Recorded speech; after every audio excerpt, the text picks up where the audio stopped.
ഒരുപാട് വഴണ്ട് brown colour ആവേണ്ട, ഏകദേശം അതിൻ്റെ ഒരു റോ സ്മെല്ലൊക്കെ മാറി കിട്ടിയാൽ മതി. ഇനി ഏതൊക്കെ പൊടികൾ വേണം എന്ന് നോക്കാം.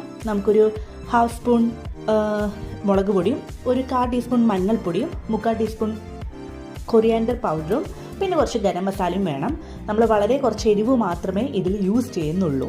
കാരണം ഞാൻ ഓൾറെഡി പറഞ്ഞു കഴിഞ്ഞു, കാരണം കുഞ്ഞുങ്ങൾക്കാണ് നമ്മളത് പ്രിഫറബിളി കൊടുക്കുന്നത്. പക്ഷേ കുഞ്ഞുങ്ങൾക്ക് മാത്രമല്ല, നമുക്കും ഇത് കഴിക്കാം. ഓക്കെ, അപ്പോൾ ആ പച്ചമണം പോകുന്ന വരെ നന്നായിട്ട് നമുക്കൊന്ന് സോട്ട് ചെയ്യാം. വേണമെങ്കിൽ ഒരു ലിറ്റിൽ ബിറ്റ് ഓഫ് ഒരു 2-3 സ്പൂൺസ് വെള്ളവും നമുക്ക് ആഡ് ചെയ്തിട്ട് അടി പിടിക്കാതിരിക്കാനാണ് കേട്ടോ.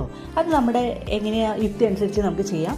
നന്നായിട്ട് സോട്ട് ചെയ്തിട്ട് എടുക്കാം. ഓക്കെ, ഈ ഗ്യാപ്പിൽ ഞാൻ നമ്മുടെ 3 ടൊമാറ്റോസ് നന്നായിട്ട് സ്ലൈസ് ചെയ്ത് വെക്കുന്നുണ്ട്. ഒരു പെർട്ടിക്കുലർ സ്റ്റേജിൽ എത്തുമ്പോൾ നമുക്കിത് ആഡ് ചെയ്യാനാണ്. പെർട്ടിക്കുലർ സ്റ്റേജ് എന്ന് പറയാൻ പ്രത്യേകിച്ചൊന്നുമില്ല, യുനോ. അത് നമുക്ക് നന്നായിട്ട് വഴണ്ടി കിട്ടുമ്പോൾ നമുക്കിത് ആഡ് ചെയ്യാം. എന്നിട്ട് വെള്ളം ഒഴിക്കുമല്ലോ, അതിന് മുന്നായിട്ട് നമുക്കിതൊന്ന് ഒരു ചെറിയ രീതിയിലൊന്ന് റോസ്റ്റ് ചെയ്തെടുക്കാം. ചെറിയ രീതിയിലൊന്ന് ഇളക്കി മറിച്ചും കൊടുക്കാം, അതാണ് ഉദ്ദേശിക്കുന്നത്. ഓക്കെ, അപ്പോൾ നന്നായിട്ട് ടൊമാറ്റോസൊക്കെ നന്നായിട്ടൊന്ന് ചെറുതായിട്ടൊന്ന് വാടി കിട്ടട്ടെ. എന്നിട്ട് ഒരു അര ഗ്ലാസ് വെള്ളം നമുക്ക് ആഡ് ചെയ്യാം. ഒരു തിക്ക് ഗ്രേവി കൺസിസ്റ്റൻസിയിലായിരിക്കും നമ്മളിത് പ്രിപ്പയർ ചെയ്യുന്നത്. ഒരുപാട് വെള്ളം എടുത്ത് ഒഴിക്കരുത്, അപ്പോൾ പിന്നെ ഭയങ്കര ഒരു കറി പോലെയാവും. നമുക്കതിൻ്റെ ആവശ്യമില്ല. ഒരു തിക്ക് ഗ്രേവി കൺസിസ്റ്റൻസിയിൽ നമുക്കിത് വേണം. അതാണ് അതിൻ്റെ ടേസ്റ്റ്.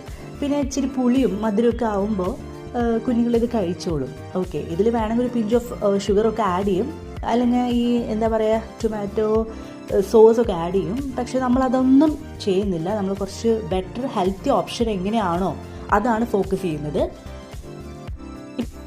സോ ഒരു ഹെൽത്തി ഓപ്ഷനാണ് നമ്മൾ ഫോക്കസ് ചെയ്യുന്നത്. അപ്പോൾ പിന്നെ ഇത് നന്നായിട്ട് ഒരു അര ഗ്ലാസ് വെള്ളം ഒഴിച്ചിട്ട് നന്നായിട്ട് വഴറ്റിയെടുക്കുക. പിന്നെ അടച്ചു വെച്ച് വേവിക്കുക. ഈ ടൊമാറ്റോസൊക്കെ നന്നായി വെന്തുടഞ്ഞ് അങ്ങോട്ട് കുറുകി വരണം, ഒരു ഗ്രേവി കൺസിസ്റ്റൻസിയിൽ വരണം. സോ നമുക്ക് അടച്ചു വെച്ച് വേവിക്കാം.